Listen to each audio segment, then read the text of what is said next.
Entiendo que no es tan relajado y tan agradable como lo que acabamos de terminar, pero realmente lo interesante siempre surge del esfuerzo, aunque hoy esté tan denostado. Bien, a continuación vamos a... Yo decía esta mañana que en la etapa de la transición se pensaba que la democracia era una estación de llegada a algo, ¿no? Pero estos 30 últimos años demuestran que ha sido una sucesión de estaciones por las que ha recorrido el país y en este caso la comunidad, que ha dejado una huella, que es la que vamos a tratar de analizar aquí, porque precisamente tenemos el gusto de contar con 4 figuras vitales para entender lo que ha sido Extremadura en estos últimos 30 años. Yo no me voy a extender en su presentación porque casi todos ustedes los conocen. En primer lugar, Juan Ignacio Barrero, que aparte de su actividad empresarial, destaca sobre todo por su desarrollo de su actividad, por el desarrollo de su actividad política, y quiero resaltar especialmente su condición de diputado regional y nacional, candidato del Partido Popular a presidente de Extremadura, y sobre todo su condición de expresidente del Senado. Creo que en la 6ª legislatura, ¿no? En la 6ª legislatura. Bien, a continuación también contamos con la presencia de Teresa Rejas, expresidenta de la Asamblea. Su actividad dilatada en los movimientos sociales y políticos de todo tipo tampoco me voy a detener, porque lo que interesa es oírles hablar. Diputada de la Asamblea de Extremadura y presidenta de esa Asamblea entre el 95 y el 97. Nos ha pasado aquí una nota, dice, año en que dimite, como diciendo, y se acabó, ¿no? Bueno, a continuación también una personalidad relevante en una época del panorama político extremeño, Federico Suárez Hurtado, también es presidente de esta casa y ha ocupado cargos relevantes en el PSOE y tiene una dilatada trayectoria política dentro del Partido Socialista Extremeño. También escucharemos hoy su testimonio. Y por fin, alejado de la política pero mezclado directamente con ella, Teresiano Rodríguez Núñez, que es un personaje, creo que imprescindible para entender esta etapa de Extremadura al frente del medio de comunicación más influyente en ese tiempo. Ya no voy a decir hoy porque los periódicos, desgraciadamente, atraviesan por un malísimo momento, ¿no? Pero a ver si sirve para reivindicar un papel esencial que tienen los medios de comunicación y específicamente la prensa en un sistema democrático, porque creo que Teresiano es, como digo, un personaje imprescindible para entender la transición en Extremadura, desde esa atalaya privilegiada que fue el diario Hoy. No voy tampoco a mencionar sus múltiples y su dilatada carrera periodística, pero sí lo que me gustaría es que este debate, esta mesa redonda, sirviera para no solo retrotraernos al tiempo pasado, como decía también, más bien para escribir de nuevo el ayer con perspectivas de futuro, sino también para que entendamos un poco lo que está pasando y lo que puede pasar, y que el reto de la Asamblea sea tal vez recuperar aquel espíritu abierto, participativo, de aquellos años cargados de ilusión que las instituciones tienen que conservar, porque si las instituciones no conservan la ilusión y la esperanza de los ciudadanos, evidentemente su función se debilita muchísimo. Yo no quiero intervenir, solo he cumplido la función de presentación y a continuación van a hablar cada uno de ellos entre 10 y 15 minutos. Espero que cumplan el compromiso y a partir de entonces luego que se intercambien, que se disputen, en el mejor sentido de la palabra, y luego también daremos paso, por supuesto, al público para que intervenga. En primer lugar, comienza en el orden que he hecho la presentación Juan Ignacio Barrero Valverde. Muchas gracias. Yo quiero, en primer lugar, felicitar a la Asamblea de Extremadura, está aquí su secretario general, por organizar este curso. Creo que esto sirve para acercar el Parlamento a los extremeños y también para que se tenga más conocimiento de lo que se hace en casas como esta. Expresar mi satisfacción, desde luego, por compartir mesa con las personas que el moderador ha mencionado. Con Teresa Rejas, antes de su dimisión, algo tuvo uno que ver en su nombramiento. Con Federico Suárez Hurtado, férreo y duro adversario en su momento, y ahora fraternal amigo, esa es la grandeza de la democracia. Y con Teresiano. Bueno, Teresiano no es un exdirector de periódico al uso, es algo mucho más. Cuando alguien está 20 años al frente del primer diario de una región, algo lo ha hecho bien. Yo creo que muchas cosas bien. Es algo más que un director de periódico y para mí de verdad que es un honor y una satisfacción el compartir esta mesa con él, aunque conste que a mí no me apoyó nunca. O sea, que no es esto ningún tema de compra de afectos. Yo soy un transgresor en esto de las intervenciones. Yo decía en mi casa esta mañana que soy una especie de feriante.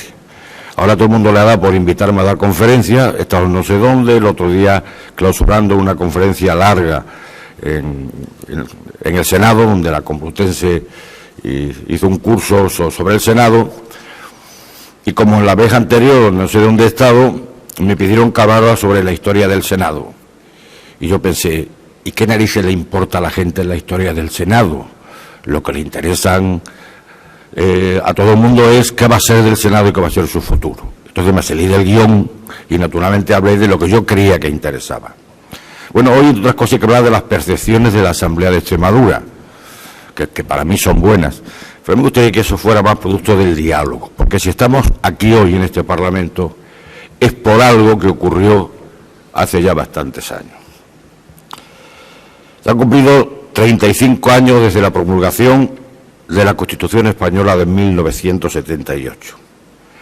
Y quizás sea el momento de preguntarse qué es lo que debe hacerse para que pueda realizarse el ideal democrático postulado en esa ley fundamental. No parece que el mero establecimiento en un determinado país del sistema de libertades públicas sea suficiente para alcanzar ese ideal democrático. Quiero decir que los contenidos de las constituciones y las leyes que las desarrollan resultan insuficientes para alcanzar aquella meta, por muy bien elaboradas que fueren las normas jurídicas e impecables el espíritu y la orientación de todas ellas. El régimen democrático necesita de una cultura democrática, entendiendo ahora por tal unos hábitos de comportamiento, usos y costumbres, acciones y reacciones, puntos de vista plurales que completen, dando plenitud de sentido, el proyecto normativo constitucional como sistema de convivencia entre todos los ciudadanos. Se discute si la democracia es solo una forma de gobierno o también una forma de vida. Yo creo que posiblemente sea ambas cosas. Yo creo que sin sociedad democrática es imposible el funcionamiento político de la democracia. El sistema constitucional español fue diseñado de modo correcto y cumpliendo los mejores cánones. Algún observador ingenuo pudo pensar que a partir de la entrada en vigor de la Constitución de 1978 los españoles, sin más, ya viviríamos en una plena democracia, ya éramos todos demócratas. Solo es posible esto si junto al texto normativo constitucional se desarrolla una cultura cívica de convivencia. No hace mucho tiempo el profesor Jiménez de Parga se preguntaba: ¿qué nos ocurre o qué sucede en esta tierra española para que tanto cueste el florecimiento en ella de la democracia como valor de cultura. Y el mismo insigne jurista contestaba en los términos siguientes: sencillamente que las maneras de ser y de conducirse los seres humanos se cambian con más lentitud y dificultades que las leyes, incluso las leyes proclamadas como fundamentales. Y es que en efecto habría sido un verdadero milagro, un acto de poderes sobrenaturales, que los españoles de corte franquista entonces se hubiesen convertido de la noche a la mañana, y gracias a la euforia política de la Navidad del 78, en demócratas de toda la vida. Es de reconocer que, a punto de cumplirse casi 36 años de la vigencia constitucional, la convivencia y el espíritu democrático ha ido permeabilizando en nuestra sociedad muy por encima de la crispación que en estos momentos se vive entre los partidos y la clase política, y entre los partidos, la clase política y los ciudadanos. Hay que seguir esforzándose por parte de todos en pro de esta labor para hacer de la cultura democrática una realidad. La Constitución del 78 nos dio el camino, pero tenemos entre todos que seguir en la lucha por la concordia y la cultura cívica, que serán en definitiva los fundamentos de una democracia real. No me voy a referir al proceso de elaboración política de la Constitución, porque sería muy largo. Sin embargo, considero interesante decir algunas cosas. Por ejemplo, que la Constitución del 78 tuvo como fundamento pilar el acuerdo, la tan manida palabra consenso. Un concepto este último que se conjugó, a lo mejor no siempre a su debido tiempo, pero que se conjugó continuamente. Y para expresar lo que quiero decir, voy a destacar el aspecto valorativo del consenso, porque tiene actualidad, y la proyección que él mismo tuvo en el texto definitivo. En este orden de ideas, el consenso tuvo al menos, a mi entender, 5 proyecciones diferentes, que al fin todas concurrieron para dar forma y contenido a un documento único, que no fue otro que la Constitución de 1978. En primer lugar, yo hablaría del consenso como valor, es decir, del establecimiento con renuncias recíprocas de unas bases mínimas ideológicas, yo creo más en las personas que en los partidos, aceptables por todos como reglas para lograr la convivencia social pacífica que permitiese el desarrollo de las potencialidades de los individuos y de los grupos. No se excluyeron ideas, no se excluyeron personas, pues si se hubiera hecho de esa manera, la Constitución resultante sería una Constitución partidista o de una parte de la ciudadanía, como tantas en nuestra historia, que no hubiera tenido ninguna posibilidades de permanencia. En segundo lugar, podríamos referirnos al consenso como elemento articulador necesario, pues si lo anterior es cierto, en el caso español, el consenso se presentaba más allá incluso de como un valor, como elemento necesario de articulación de todas las ideas y actitudes políticas. O dicho de otra forma, las especiales circunstancias del momento no dejaban salida para la realización de la imposición de una ideología sobre las demás. En tercer lugar, el consenso se reveló como un instrumento o método formidable de carácter procedimental. Procede recordar aquí que el procedimiento seguido para la consecución del texto constitucional se realizó sin publicidad y muchas veces fuera de la propia sede parlamentaria. Y esto con un solo fin, que todas las partes pudieran entre sí consensuarse. Muchos autores, por ejemplo Alzaga, ha criticado esto y cita como ejemplo una cena que se celebró el día 22 de mayo de 1978, a la que asistieron Abril Martoler, Arias Salgado, Pérez Llorca, Cisnero, Laborda, Peces Barba, Guerra, González, Mujica, Gómez Llorente, y después se incorporaron los nacionalistas y miembros del entonces Partido Comunista. Ciertamente, el procedimiento teóricamente no fuera el más aceptable, pero sin lugar a dudas fue efectivo, porque entre todos pusieron por delante de sus propias ideologías el principio de la convivencia y de la paz social como cultura básica de la democracia. Yo tengo para mí que si se hubieran realizado todas las sesiones de trabajo con la publicidad pedida por medios de comunicación y una parte de la doctrina, no se hubieran alcanzado los acuerdos que allí se lograron y que hoy nos sirven como pautas de comportamiento social porque están plenamente vigentes. En cuarto lugar, deseo llamar la atención del consenso como realidad a alcanzar, expresión con la que quiero significar que los acuerdos alcanzados durante la elaboración de nuestra Constitución no fueron meramente normativos o nominales, sino que vinieron a resolver aspectos muy espinosos de la historia de España, entre ellos la cuestión territorial, de la que yo hablaría largo y tendido, pero de eso creo que no me va a dar mucho tiempo.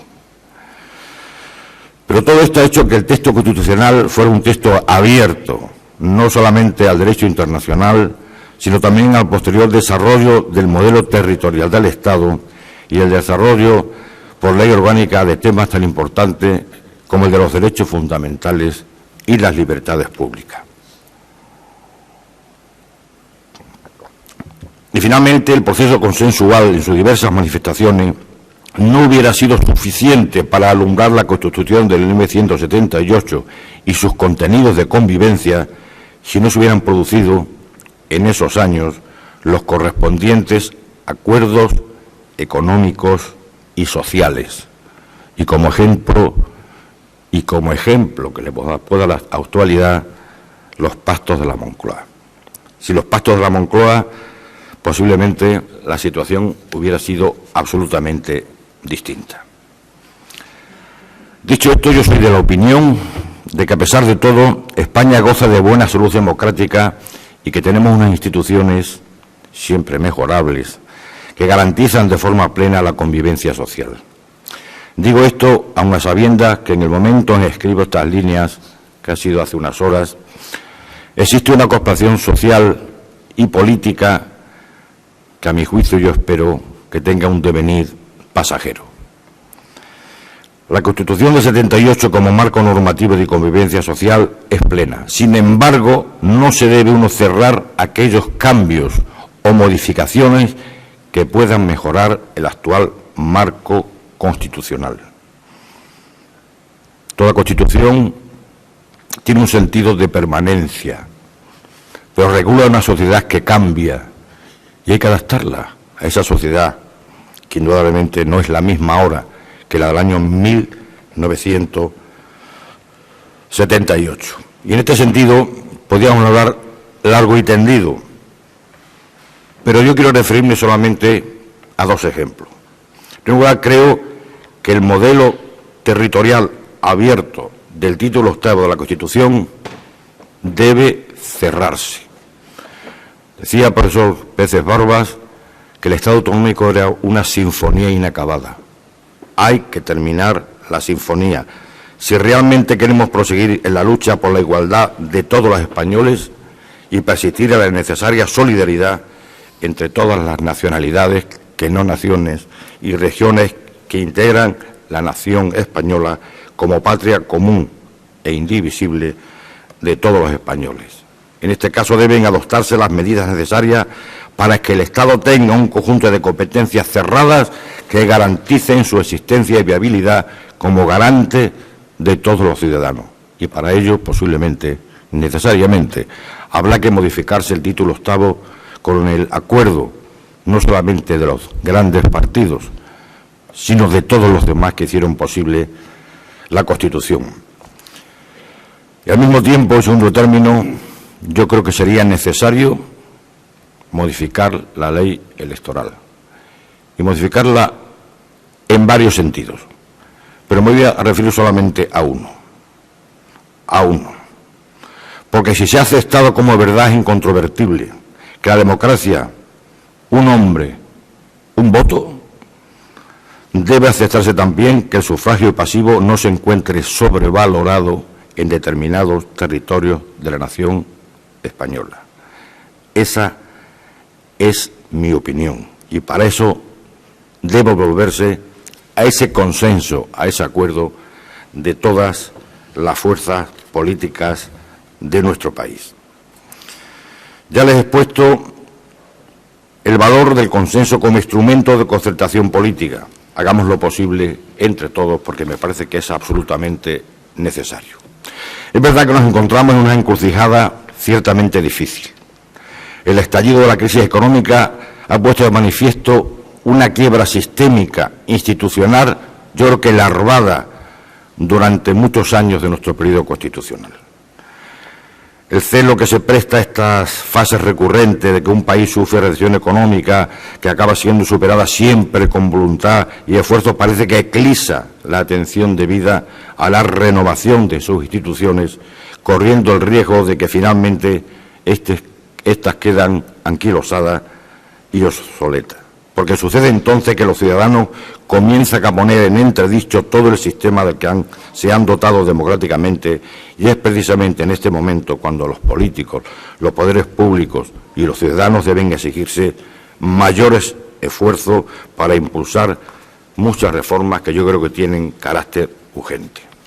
Y en esta línea considero particularmente importante incluir en ese consenso político no solo a todos los partidos, naturalmente, pero especialmente a los partidos nacionalistas inequívocamente democráticos, incluso los que optaron por abstenerse en la votación de la Constitución del 78.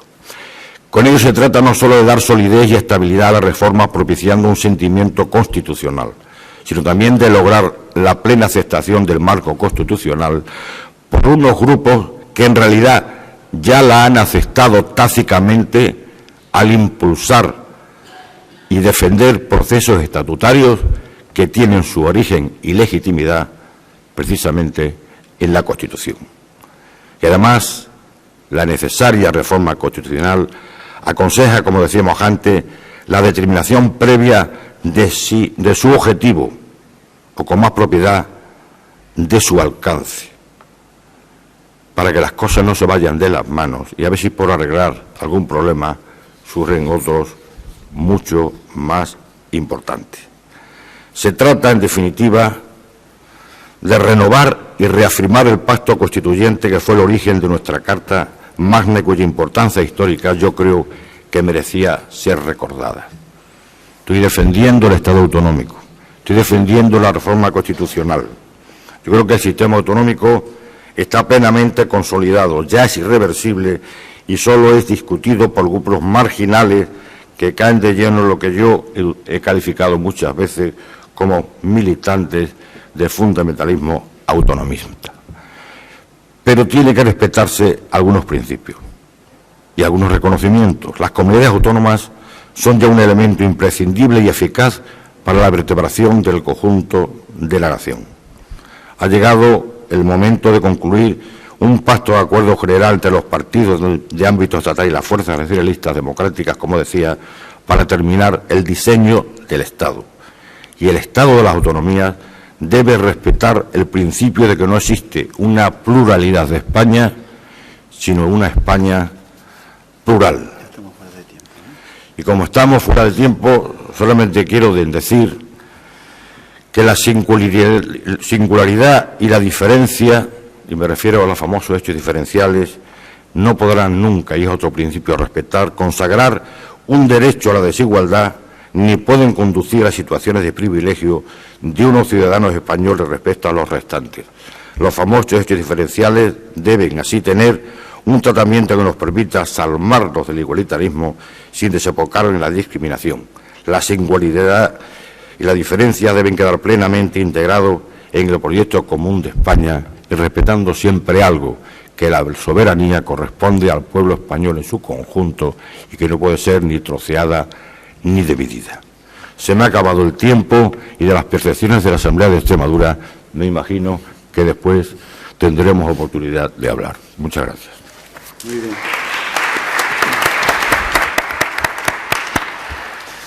Muchas gracias. Pues voy a dar la palabra sin pausa a Teresa Reja, esperando que también cumpla el tiempo y que plantee cosas de enjundia, pero no de tanto calado, para que nos lleve al infinito.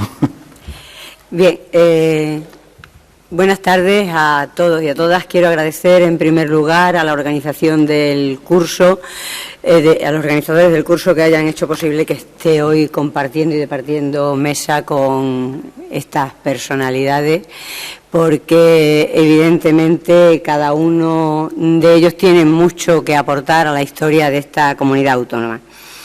En segundo lugar, quería decir que después del concierto que acabamos de escuchar, y perdonen que lo mencione, estaba pensando que quizás los teloneros de ese concierto debíamos haber sido nosotros.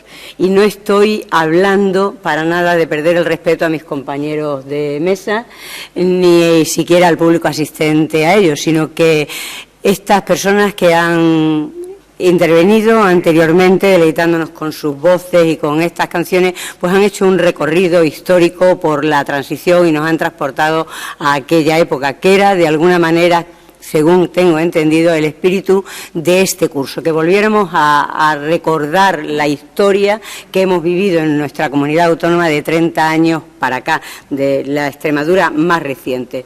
Yo pienso que ya hay bastantes historiadores que nos han precedido en el uso de la palabra y que van a seguir sucediendo también en el uso de la palabra, que van a ilustraros desde un punto de vista más, no digo más riguroso, pero sí histórico. Yo quiero contaros lo que aquí además se dice y para lo que me habían dicho, lo que se dice en el programa, y es nuestras vivencias, qué podemos aportar nosotros desde nuestro punto de vista a estos 30 años de historia. Quien nos está hablando, Teresa Reja, ha sido una viviente y superviviente de la tradición. Digo viviente porque me tocó vivirla afortunada o desafortunadamente muy directamente. Y digo desafortunada porque no fueron tiempos muy alegres. Ahora, con las perspectivas y el paso del tiempo, pues nos quedamos quizás con aquello de cuéntame, que es una edulcoración de una historia que nos tocó vivir, que para nada era agradable, que para nada era sonriente y que no tenía ese lado alegre y ese lado amable.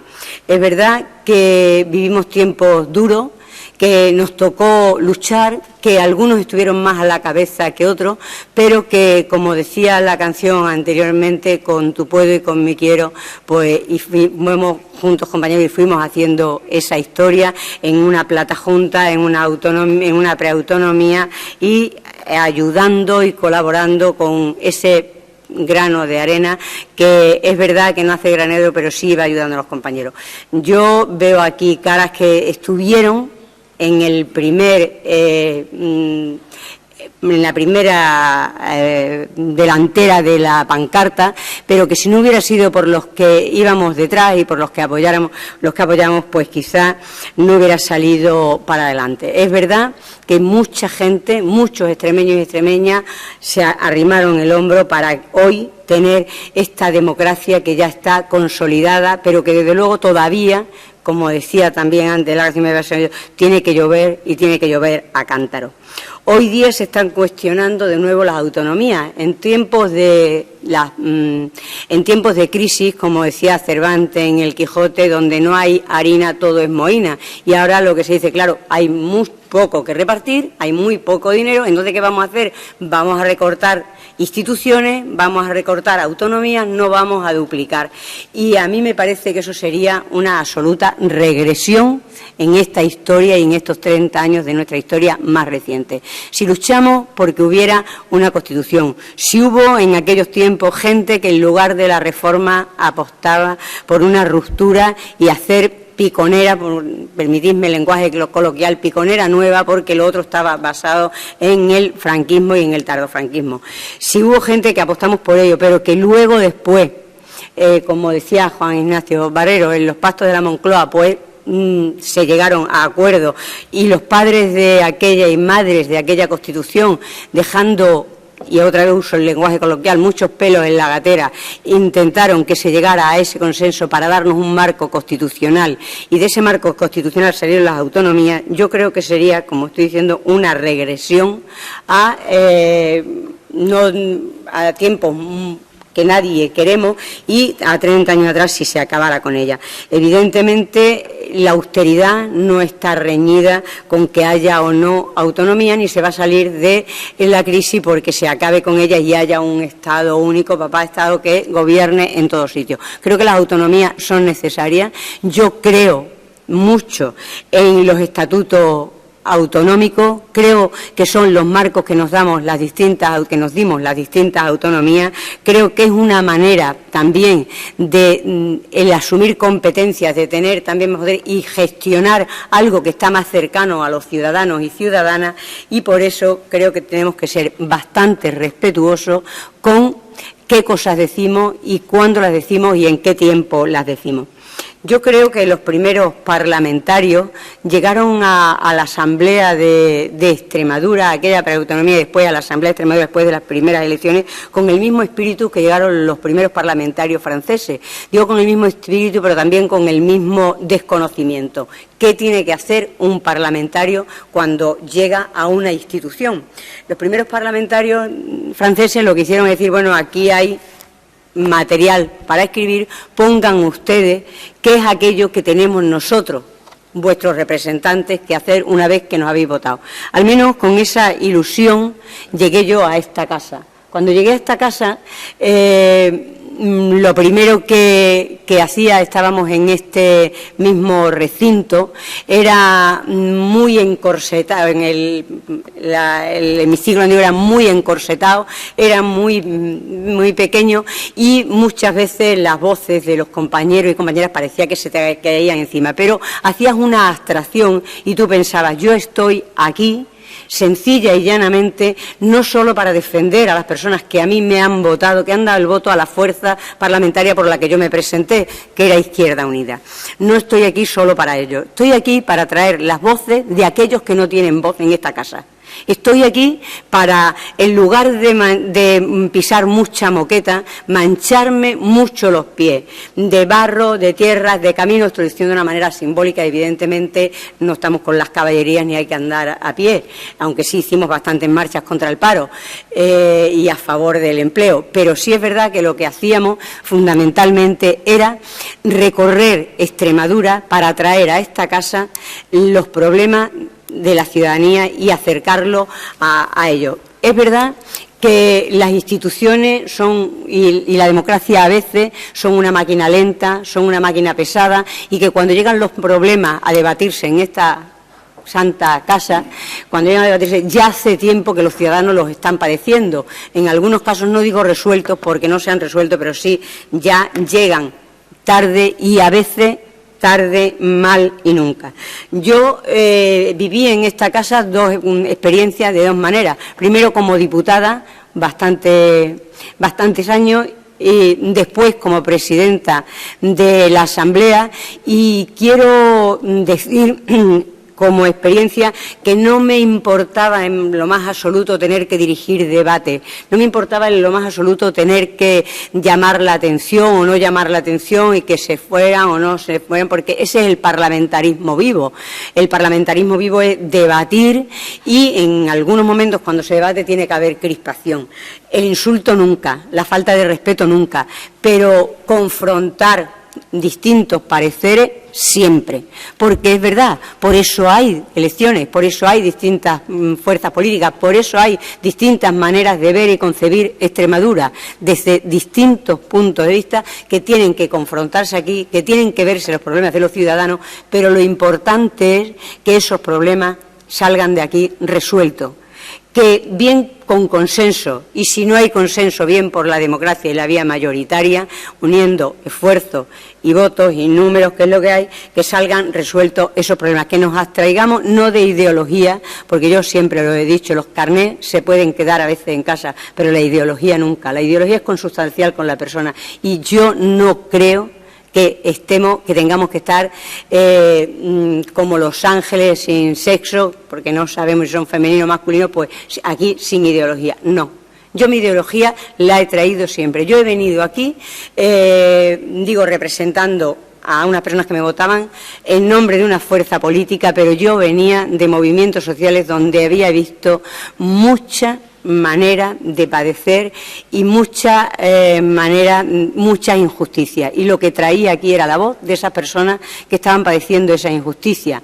Muchas veces me iba contenta, y me iba contenta porque algo habíamos contribuido a que esos problemas se solventaran. Otras veces, la mayoría, porque éramos una fuerza muy pequeña y seguimos siéndolo, no me iba tan contenta, me iba disgustada, pero no por mí, porque yo, al día siguiente, yo soy maestra, iba a mi escuela de nuevo y volvía a continuar con la vida. Pero es verdad que sí me quitaba el sueño el no haber podido contribuir con ese granito de arena a que las cosas fueran mejor.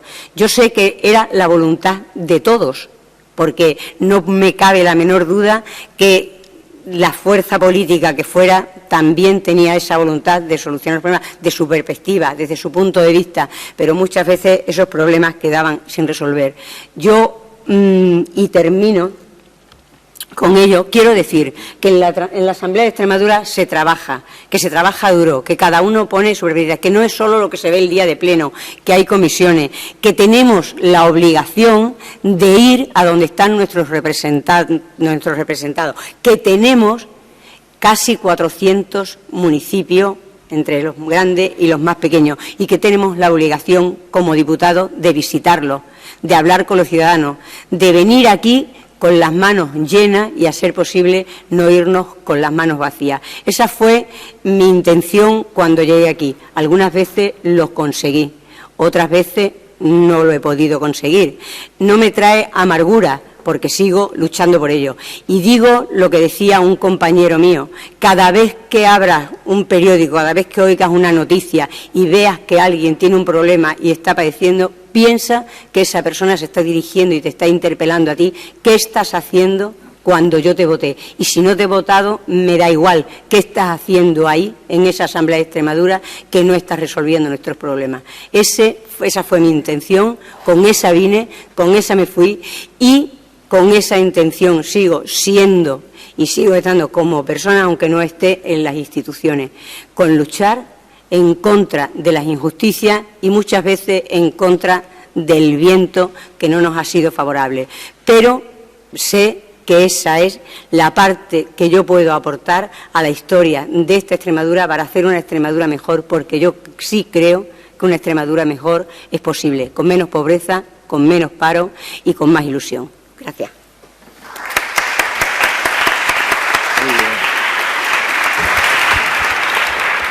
Bien, muchas gracias, y se agradece también haberse ceñido al tiempo. A continuación tiene la palabra Federico Suárez Hurtado. Buenas tardes ya. Muy agradecido por la invitación. Yo creí que cuando me había ido de mi actividad política, pensé que me iba porque precisamente estas cosas no me gustaban. Me ponía nervioso esto de hablar y dirigirme a la gente. Y estaba harto ya de los actos públicos, el saludar, las copas oficiales, no oficiales y tal, pero veo que nací aquí y voy a morir aquí.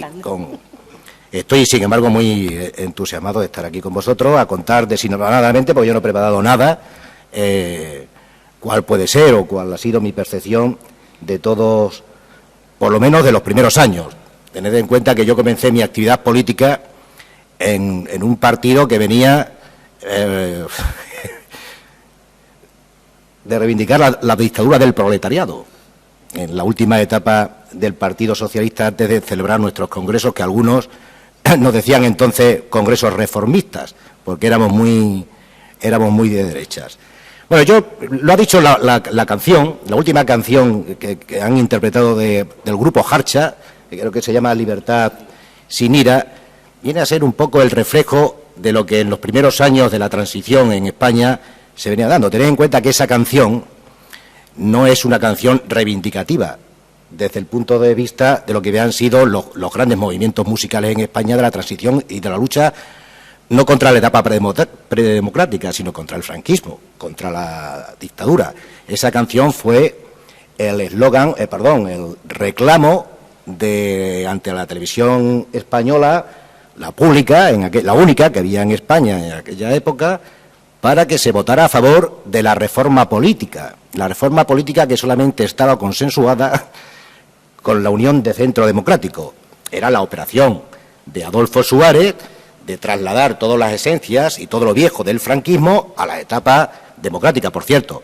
Una gran labor muy reconocida por todos, pero la pelea, entonces en aquellos momentos la dialéctica que se inscribía es qué hacíamos con la nueva democracia española. Los que estábamos por la ruptura democrática, acabar con todo lo que había de atrás o ensamblar un sistema, ajustarnos en un sistema democrático, en la transición, de consenso, como han dicho mis compañeros, para encauzar una Constitución. Y en eso consistió el consenso, desde el punto de vista político, una síntesis entre lo que era la reforma política, que por cierto se votó, los partidos de izquierda programamos en aquella época la abstención, para no participar en el ensamblaje de lo que iba a ser el modelaje del franquismo, como suponíamos algunos que iba a ser la democracia, pero a la vez también la izquierda, con la otra boca, estaba sabiendo que sus tiempos tenían que ser a continuación la de un gran acuerdo para que este país tuviera una Constitución.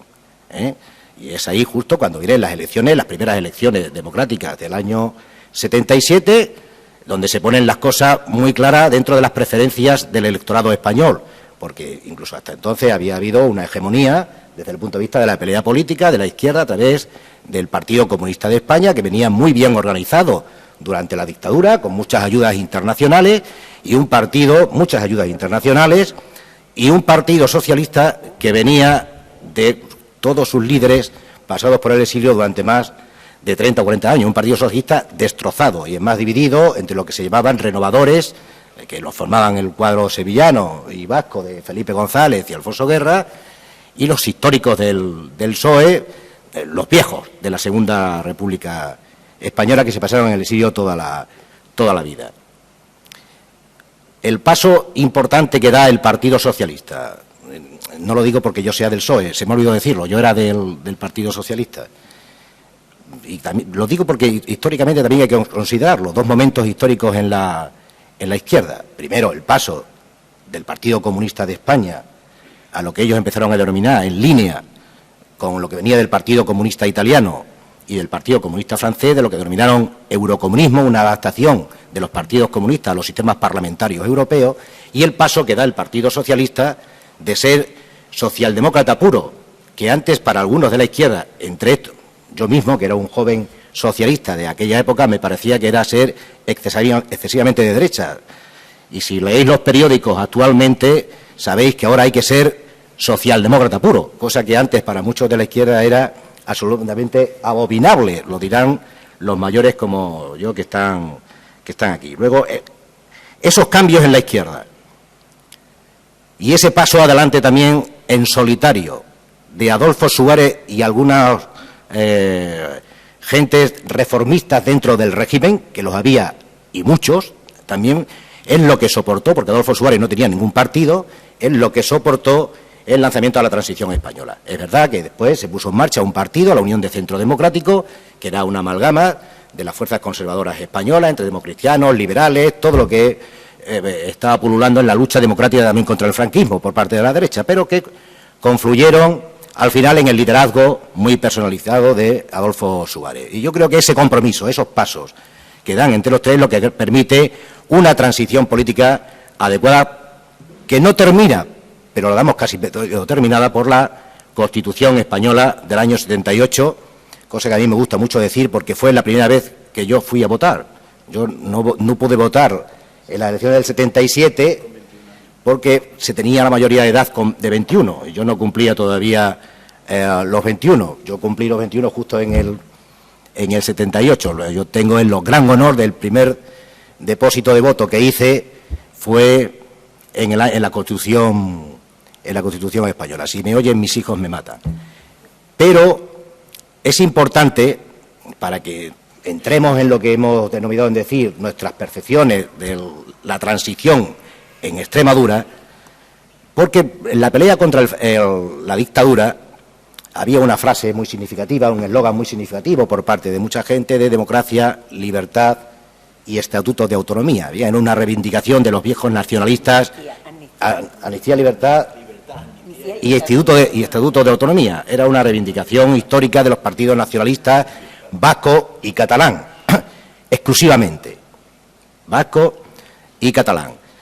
que se había sumado parte no solamente de los nacionalistas de la izquierda también, que había entrado sobre todo el PSUC en Cataluña y el Partido Socialista de Euskadi en Euskadi, un poco también al ambaje nacionalista.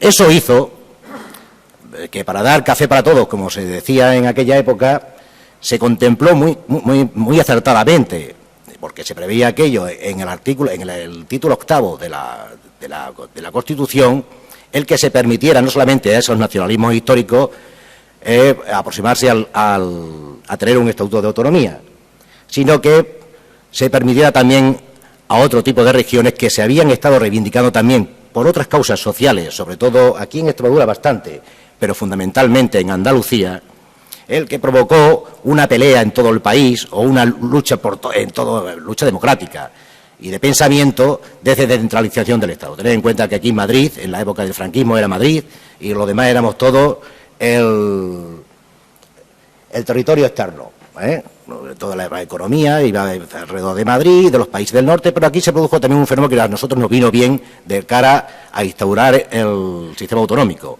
con el tiempo. Estoy hablando desde el punto de vista de la conciencia social, el movimiento migratorio en Extremadura. Todos los movimientos que había en Barcelona, en Cataluña, en Madrid, empezaron a reivindicar, no desde aquí exclusivamente, porque aquí hubo una reivindicación institucional, más que social, el que se configurara un estatuto de autonomía. Y en ese impasse no hay que olvidar también que se produce un acuerdo entre el Partido Socialista Obrero Español y la Unión de Centro Democrático, que era una cosa que se llamaba la Ley de Armonización del Proceso Autonómico, la denominada LOAPA, con las pretensiones de encauzar, decían ellos, UCD y el PSOE, el titubeante reivindicativo sistema de las autonomías. Esa ley la ha hecho para atrás el Tribunal Constitucional y eso ha añadido que se produce un resultado inesperado para la UCD en Andalucía, en una consulta que se hacía para acceder a Andalucía, a la comunidad, al Estatuto de Autonomía por la vía del artículo 151, igual que Cataluña e igual que Euskadi, la derrota de la UCD y clásica la del propio PSOE en este aspecto, porque había dirigentes del Partido Socialista que no querían que se aprobara ese Estatuto de Autonomía, ese referéndum en Andalucía. Yo quiero hablaros lo más honestamente posible, no desde el punto de vista partidario. Pero la derrota institucional andaluza hizo que esto se revolviera.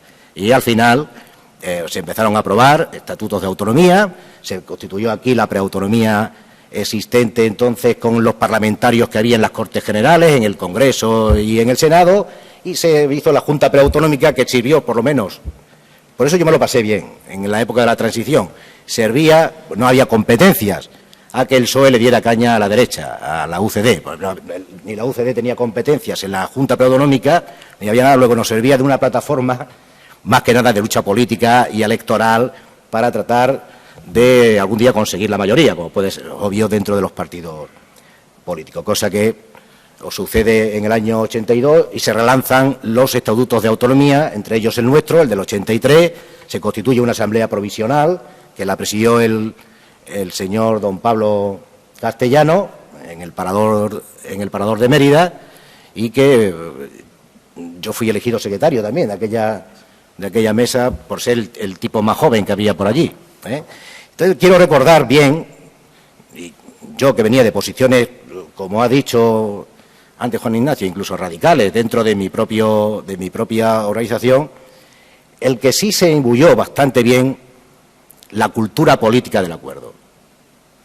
Y mira que a muchos nos costó bastante desde el punto de vista cultural el tema ese, pero sí, más que como ha dicho Teresa, lo de las alfombras y estas historias, que quizás también algunos les deslumbrarían, porque no decir, no, se entró en una dinámica que le convino bastante a la comunidad y sobre todo a España. Para mí la autonomía, y sobre todo aquella, ha sido el mejor invento que ha tenido este país. Y no desde el punto de vista reivindicativo nacionalista ni regionalista, porque aquí los regionalistas nunca consiguieron ningún voto. Se votaba a los mismos partidos que se vota a nivel general. Simplemente la autonomía a nosotros nos puso en el mapa. Pero nos puso en el mapa no como una cuestión de discurso político, sino como una pelea de lucha financiera con las demás comunidades autónomas para que aquí viniera dinero a Extremadura, tanto de Europa como del aspecto solidario de las demás comunidades con España. Y eso es lo que ha permitido que diéramos un empujón terrible en cantidad Y en cualidad, en Extremadura, vosotros, por las caras que tenéis, sois muy jóvenes, pero no sabéis lo que era la Extremadura del año 77, que está como aquel que dice a la vuelta de la esquina. Yo no estoy hablando del franquismo, estoy hablando del 77, el 78, el 79, cuando nacen mis hijos, el 80, el 81, el 82, el 83, hasta que no empezamos a adquirir competencias en materia sanitaria y educación, que es ya en la segunda o tercera legislatura, creo recordar, es cuando tiene de verdad esencia la pelea de oposición en el Gobierno, en la Junta de Extremadura, porque es cuando hay dinero de verdad. Y es cuando se relanza esta comunidad autónoma con dos cuestiones muy fundamentales: las infraestructuras, que no se hubieran hecho nunca con un gobierno en España, en Madrid, nunca en la vida, entre otras cosas, pues no se hizo nunca. Aquí lo más importante que se hizo en su día fue el tal famoso plan de Badajoz, más que para estampar heridas que para otra cosa. Pero nos sirvió bastante. Es verdad que ha habido problemas con la política más que con las autonomías, porque ahora hay un problema político de relación de los ciudadanos con la política. Y un tiempo muy importante para volver a hacer pedagogía, para que unamos fuerzas. Lo bonito que tuvo la transición, y lo yo viví más interesantemente, es que había un nexo y una conexión importantísima entre el proyecto político que estaban viviendo las instituciones y ese mismo proyecto en la calle. Por eso salvamos la Constitución del 78, porque nuestra gente se movilizó en la calle, los ciudadanos salieron a la calle a defender la Constitución. Y había un nexo entre la política y los ciudadanos, una conexión permanente, cosa que hoy, bueno, está puesta en duda, Y sin embargo yo, como me suelo terminar de esta forma, yo sigo reivindicando a la política, es necesaria. Y a los políticos. Yo creo que ahora tienen bastante, iba a decir alguna cosa que no la puedo decir, pero tienen bastante redaños los políticos de ahora que los de hace 20 años. Mira que a algunos le podrá sonar como una barbaridad. Dedicarse ahora a la política es un suplicio. Un auténtico suplicio. Puede haber algunos que aguanten con estas cosas y les da igual, pero yo que conozco, y los conozco a algunos de ellos personalmente, los que siguen en estos 7 años, yo llevo 7 años ya, creo recordar, 6 años fuera de mi actividad política, que no de mis ideas, que son cosas distintas, reivindico su labor. Y sobre todo necesitan el apoyo de la gente joven, porque los otros ya están de vuelta de muchas situaciones y la gente mayor ha sido siempre un poco mohina, pero los jóvenes siempre hemos sido los que hemos apuntalado y hemos ido pinchando a la gente que empieza o sigue ahora y empezaba en mi época. A mí me gustaba ser un incordio dentro del Partido Socialista cuando yo tenía 20 o 22 años. Lo que me gustaba era incordiar a mis mayores, pero creía en lo que se estaba haciendo. Yo creo que nos tiene mucho que enseñar, pero obviamente sin complejos. No tenemos que tener ningún complejo de lo que hicieron los responsables políticos de aquella época, de los que lo tienen y lo tienen que seguir haciendo los de ahora, porque la verdad es que Dios le coja, o quien sea, confesado con la que está cayendo. Y son necesarios, a no ser que venga alguien y nos diga que esto lo vamos a sustituir por esto otro. Con una cosa: siempre que haya que votar y siempre que haya instituciones que nos controlen, a los famosos sistemas financieros, a los banqueros, a las banqueras, a lo que sea, pero con el voto. Populismo de ninguna clase, porque entonces volveremos a las andadas. No creo recordar algunas frases, y algunos habréis estudiado algo de historia, que se oyen algunas veces aquí en España. Me recuerdan todavía voces, si habéis leído algo de los diarios de sesiones del Congreso de los Diputados, en el año de la República, en la Constitución Republicana, los últimos debates, voces similares a aquellas suenan de vez en cuando por algunos lares de nuestro sistema. Y fijaros cómo terminó aquel rosario. Así que vamos a ser reivindicativos todo lo que tengamos que ser, pero por Dios, yo os lo pido, creer en la política, en los políticos, porque son absolutamente necesarios. Si hay que echar a estos que están, no lo digo por el PP, antes se echó al PSOE, al PP se pone otro, pero votando, siempre votando, no se deje nadie engañar por otro tipo de discurso. Yo solamente terminar agradeciéndole a la Asamblea de Extremadura la invitación, a vosotros por aguantarnos, porque es verdad que después del concierto que nos ha dado nuestro amigo, que por cierto es un compañero de la Asamblea de Extremadura, es un trabajador nuestro, digo nuestro porque yo ya soy como de la casa, y que me sigan invitando el año que viene, porque vendré un poquito más preparado y para dar más caña. Yo tengo que decir algo de lo que está ocurriendo actualmente, aparte de reivindicar las cosas que estoy reivindicando, a la política fundamentalmente, pero me gustaría el año que viene. No, porque el año que viene, porque cuanto más tiempo pase, más fresco estoy. Muchas gracias por atenderme.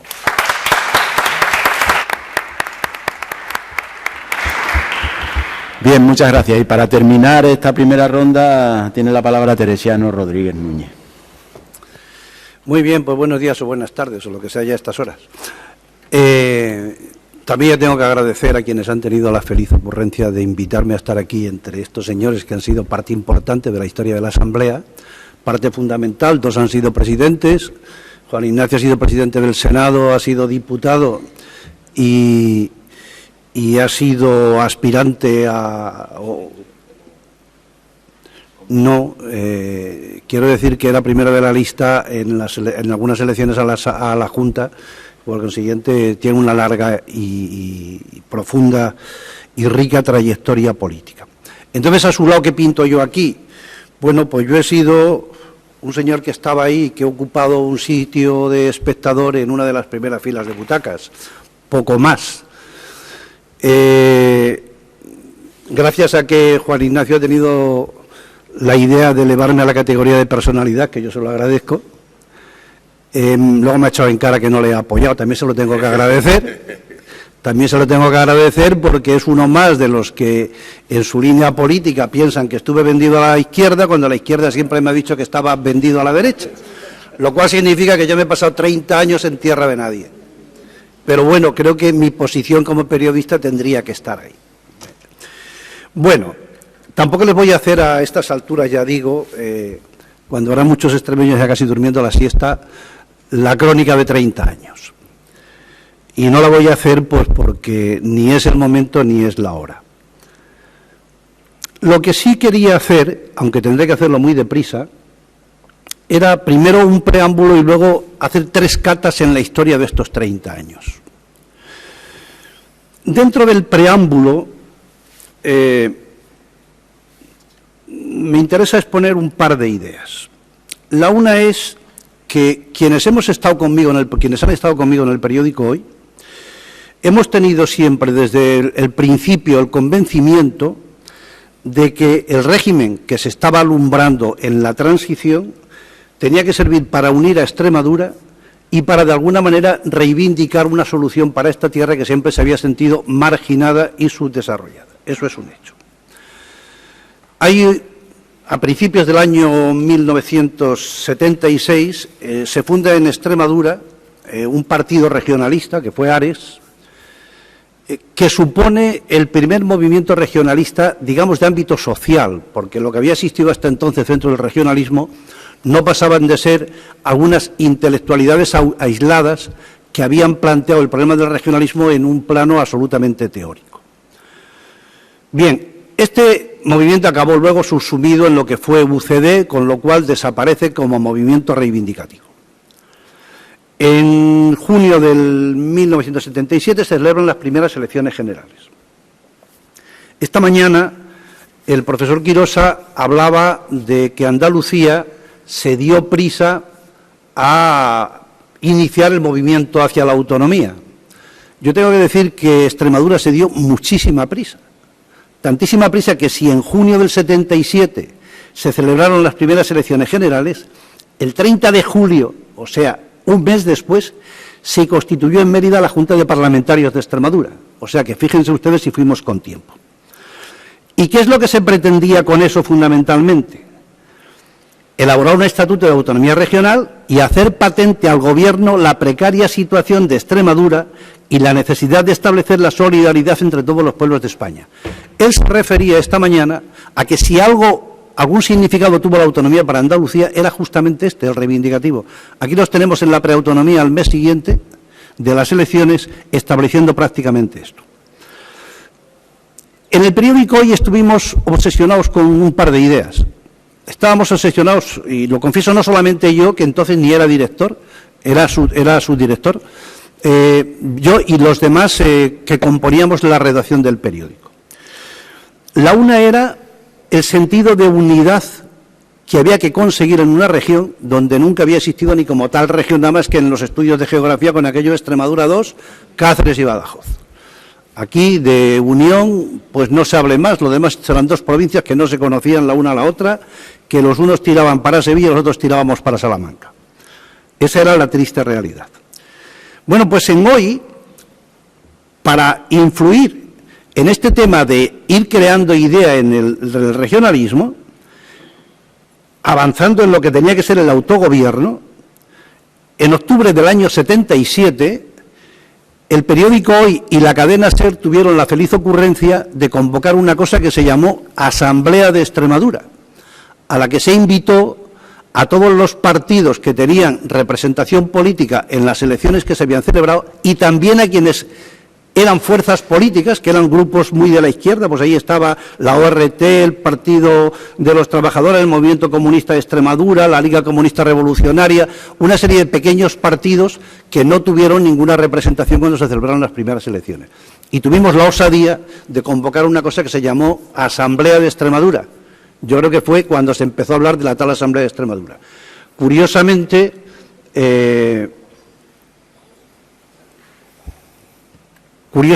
aquello funcionó bien en la primera reunión. A la segunda reunión la UCD, por ejemplo, ya no concurrió y la representación de sindicatos que también estaban allí en lo que quería ser una especie de reunión asamblearia, pues tampoco fueron y aquello acabó como se había empezado. Bueno, había una razón para que hubiera una cierta obsesión en el tema de la unión regional, porque la única experiencia que aquí se había vivido fue la creación de la universidad, que se había hecho pues en el año 73, se inaugura la Universidad de Extremadura, o sea que estaba bastante reciente, y allí no hubo forma humana de que Cáceres y Badajoz, primer intento que hay para actuar unidos, pues empezaron a tirar de la manta, cada uno por su lado, hasta que la manta se rompió por la mitad. Y la solución a la que llegaron es, bueno, pues hagamos un campus en Cáceres, donde pongamos todas las ramas de letras, y hagamos un campus en Badajoz donde pongamos las ciencias.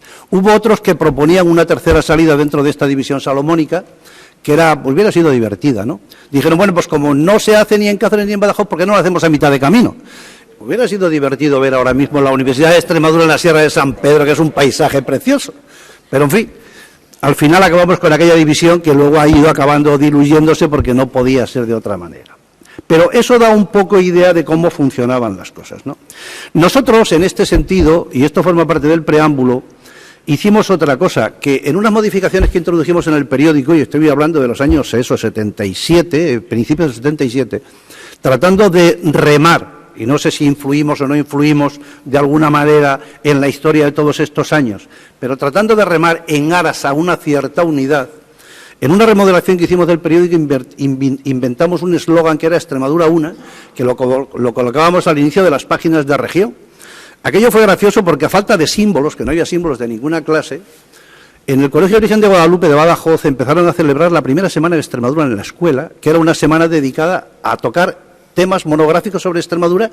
Entonces, geografía, pues se da la geografía de Extremadura, matemáticas, por problemas de tal historia, pues historia de Extremadura, lengua, pues estudia iba a decir el panocho es de Murcia, el castúo y esas pretendidas lenguas extremeñas, ¿no?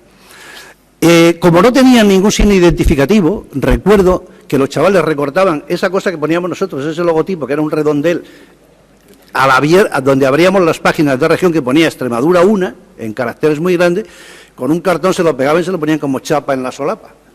Y era su identificación, sus signos externos. Hay que decir que aquella semana de Extremadura en la escuela luego tuvieron un gran éxito porque se generalizaron, medio se oficializaron y tuvieron una enorme repercusión porque se extendieron prácticamente a toda Extremadura y se estuvieron celebrando con mucho éxito durante muchos años. Bueno, vámonos a las elecciones. Elecciones generales de junio, como digo, se hicieron en junio. En julio quedó constituida lo que fue la Junta Preautonómica. No voy a hablar de la Junta Preautonómica, solamente recuerdo que incluso ya entonces estaban peleando por los cargos y por las cosas y no tenían ninguna competencia. Yo recuerdo todavía Ramallo presidente, primer presidente de la Junta Preautonómica, acomodados en el viejo seminario de San Antón, que estaba medio ruinoso en la plaza de Minayo de Badajoz, aquello era como un hospital robado. Yo me acuerdo haber estado allí en su despacho y me daba como verdadera pena, ¿no?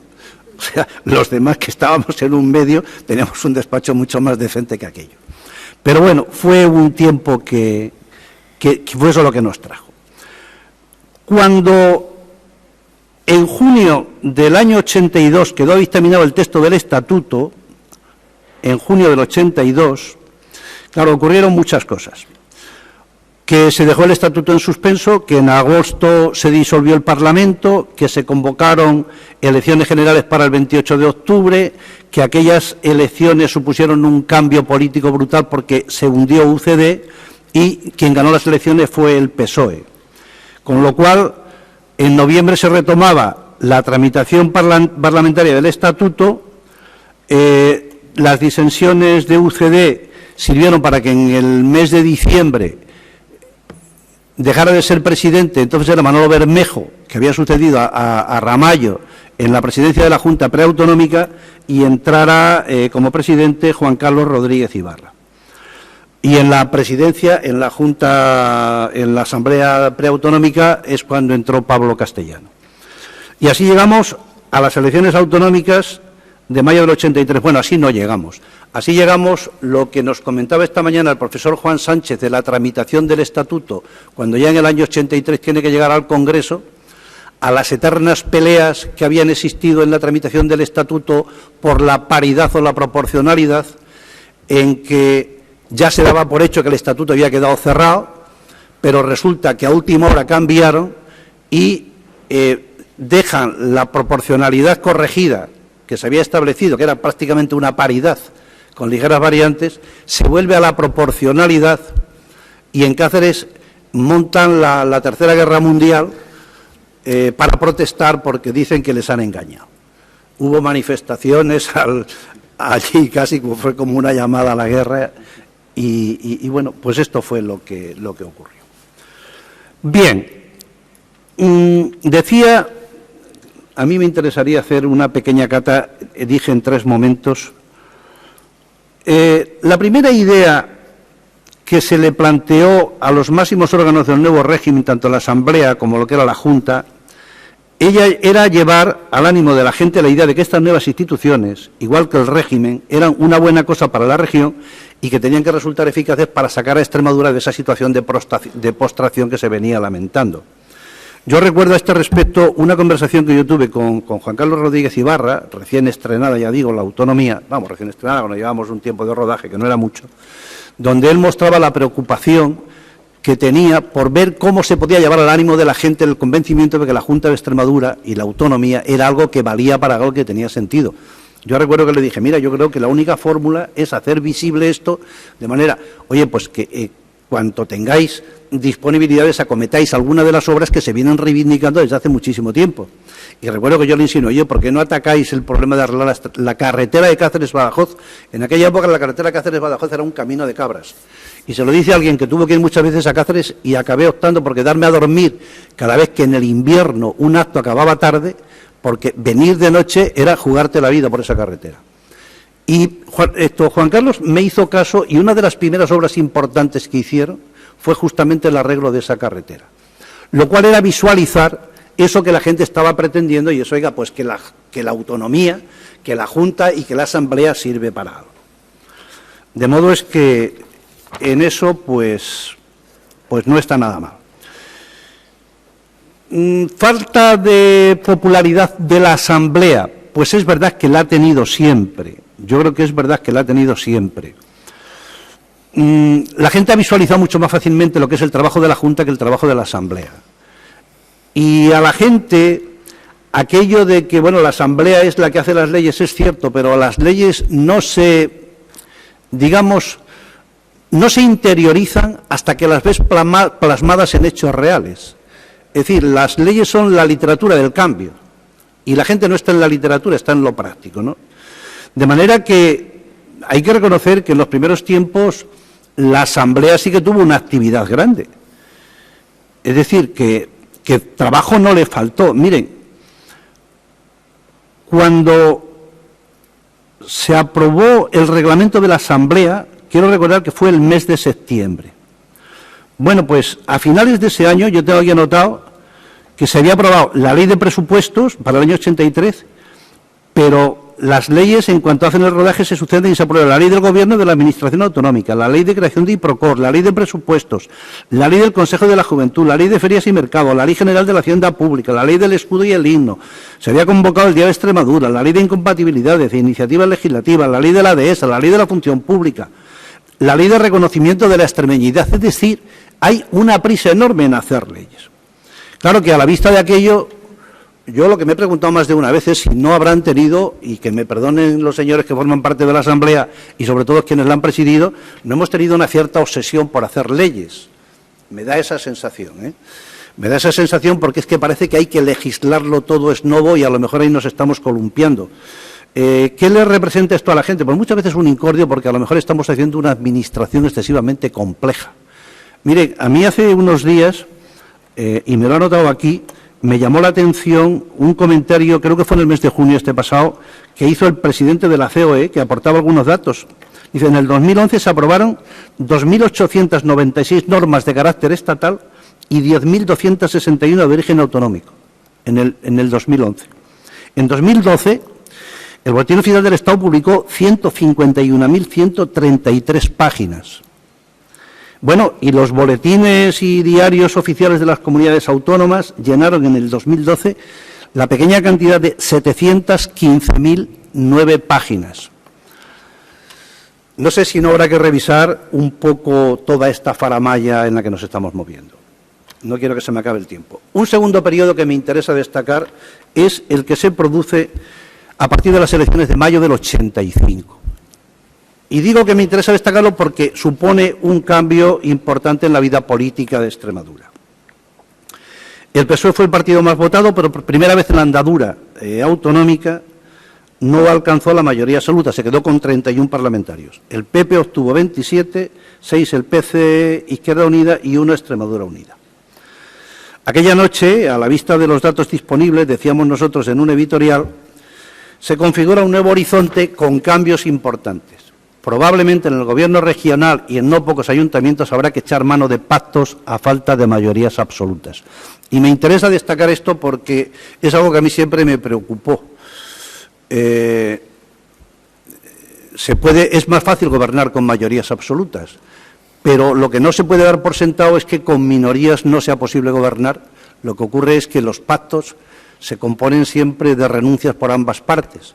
Pero a veces no son malos los pactos y a veces pueden salvar pueden salvar problemas que de otra manera lo único que hacen es complicarse. Ahora mismo en el plano internacional el caso de Italia pues puede ser bastante aclaratorio respecto a esto, ¿no? Bueno, lo cierto es que ahí se presenta una circunstancia nueva porque el PSOE es el partido más votado, pero no tiene mayoría absoluta. Y, sin embargo, lo que se produce es un acuerdo, pacto, no de gobierno, pero sí de legislatura, en el sentido de que hay una unión entre PP, Izquierda Unida y Los Verdes. Y aquí tenemos a Teresa Rejas, que fue protagonista importante de ese hecho, puesto que ella fue elegida presidenta de la Asamblea.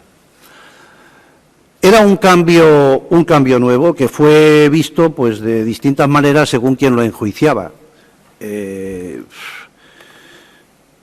Yo recuerdo, y tengo aquí anotado, he visto el discurso de Teresa Rejas en su toma de posesión, y ella manifestaba su satisfacción de que por fin, el 28 de mayo, se había consolidado la división de poderes. ¿Por qué? Pues porque efectivamente, mire usted, ahora tenemos un poder ejecutivo que es un gobierno del PSOE, porque el partido más votado se le dio el gobierno de Extremadura, no hubo ninguna diferencia en ello, y sin embargo se hace una coalición que a muchos les resultaba rara, que fuera PP, un partido de la derecha, con Izquierda Unida, que representaba el ala más a la izquierda, dentro de la izquierda que tenía elecciones y que concurría a las elecciones, que tenía candidatos o votos parlamentarios. Bueno, pues andando el tiempo, dicen que las cosas se vuelven a repetir si no iguales de forma parecida. Y luego, si tenemos 2 minutos, hablamos de la situación actual. Hombre, sí les puedo decir que Por ejemplo, a Rodríguez Ibarra no le hizo maldita gracia esta solución, pues es fácilmente comprensible, ¿no?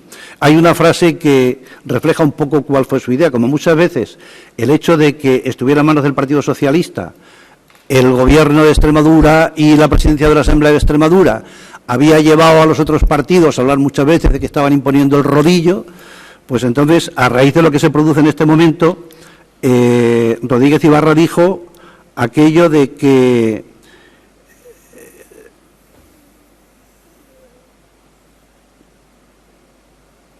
cuando ellos se convierten en una mayoría, dicen, no son el rodillo, sino que son una apisonadora.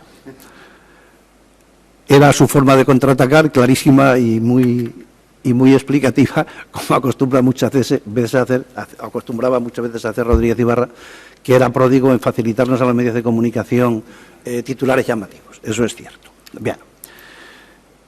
Yo creo que muchos extremeños, es una apreciación mía, no vieron con malos ojos el que se llegara a una solución así.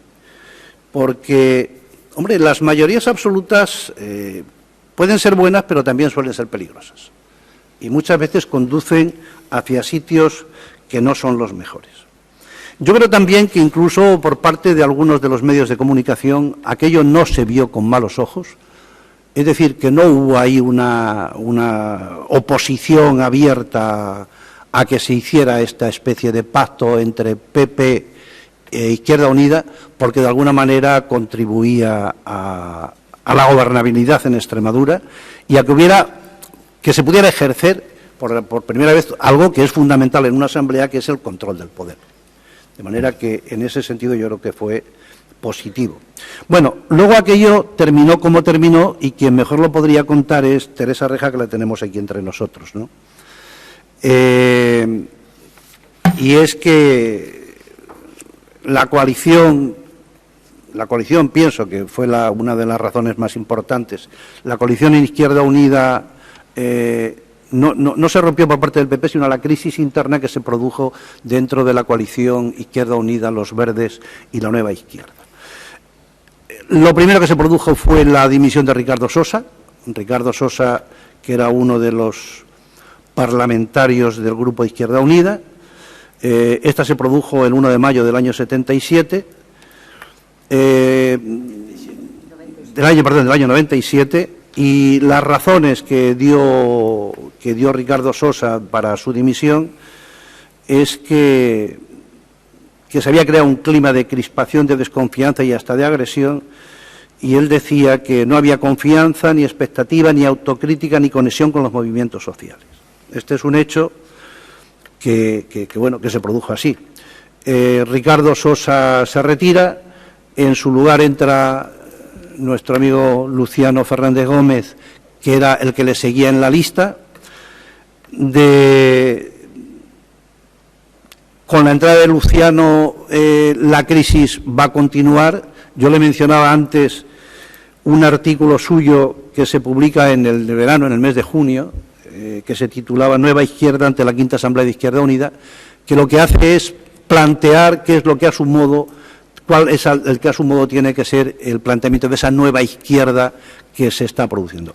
En lo que he dicho antes hay alguna cosa más, y es que a las críticas que se formulan a Teresa Reja, en la que no voy a entrar porque ahí cada uno hizo una lección de su dimisión, ella dijo que ella lo hacía por honestidad, en el sentido de que quienes la habían apoyado para salir elegida en estos momentos no la apoyarían, y que por consiguiente pues ella lo que tenía que hacer era dimitir.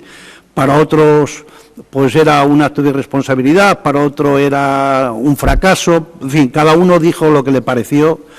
Y lo cierto y verdad es que nosotros al día siguiente decíamos que una institución como la Asamblea, que no goza de gran prestigio ni tiene demasiada proyección entre la ciudadanía, que sufría con esto un nuevo revés. Y en cierto modo es verdad. Bueno, como decía, el hecho cierto es que así las cosas, en el mes de septiembre es Teresa Rejas, quien pasado el verano presenta la dimisión, pues con juicios muy dispares sobre qué es lo que había pasado. Y yo creo que aquí, de alguna manera, pues acaba la historia. Yo, como observador ajeno a los partidismos, creo que Teresa Reja fue una presidenta de un talante abierto y muy receptiva, no solo dentro de la Cámara, sino también fuera, que el hecho de ser mujer, además, y de ser la primera mujer que era presidenta de la Asamblea, contribuyó a ese apoyo externo o a ese conocimiento o reconocimiento externo de la Asamblea de que era algo distinto de la Junta, es decir, que es una institución que puede estar de acuerdo con la Junta, que se influye directamente, pero que es distinta, y que, de alguna manera, pues esto contribuyó también a que se tuviera una sensación distinta o un conocimiento mayor de lo que era la Junta. Bueno, y llegamos, y yo tengo que terminar, a una historia del final de los días actuales o de los momentos actuales, que acaba curiosamente con otro pacto, y es el de las últimas elecciones generales, en el que el partido más votado es el PP,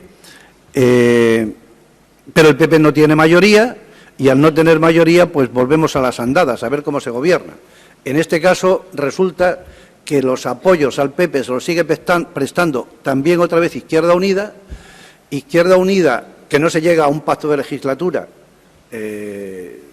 sino que lo que se hace es unos apoyos que se le prestan para la gobernabilidad, que esto trae consigo lo que ustedes saben igual que yo, y algunos de los que están aquí, pues mucho mejor que yo, de cómo desde los instrumentos centrales del partido se presiona enormemente y no se ve bien este apoyo.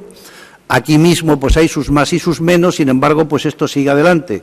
Es bueno, es malo, cada uno es muy dueño de pensar lo que quiera. Yo, sin embargo, creo que si en aquella ocasión Izquierda Unida prestó un servicio a Extremadura, pienso que en estos momentos facilitar la gobernabilidad, pienso que con todas las cesiones que han tenido que hacer cada uno de los partidos, creo que es mejor en las circunstancias actuales hacer posible la gobernabilidad en Extremadura que no haber vuelto, a no ser qué solución que se planteaba, la de convocar unas nuevas elecciones. ¿Con qué resultado? Pues eso es una incógnita. En fin, les dije que yo no le iba a hacer la crónica de los 30 años y con lo que he dicho creo que es más que suficiente dada la hora que es. De modo es que si luego alguien quiere hacer alguna pregunta yo le contestaré con mucho gusto. Muchas gracias. Muchas gracias, Teresiano. Pues ya me están pidiendo la palabra los componentes de la mesa. Entonces, yo voy a dejar que intervengan libremente, pero sí les rogaría que no acapararan la palabra a nadie y que fuera esto dinámico. No, yo muy breve, porque yo hice antes un canto al acuerdo y al consenso y lo he practicado. Los artífices del pacto que ha explicado Teresiano hace un rato, aunque no he dicho los nombres, fuimos personalmente Juan Carlos Rodríguez Ibarra y yo. Y como eso tiene una anécdota que he contado solamente a los amigos, os lo voy a contar. Rodríguez Ibarra, ¿y tú de qué pacto? Los pactos cuando salió presidenta Teresa Reja y pactamos los presupuestos generales de la comunidad. La anécdota es la siguiente.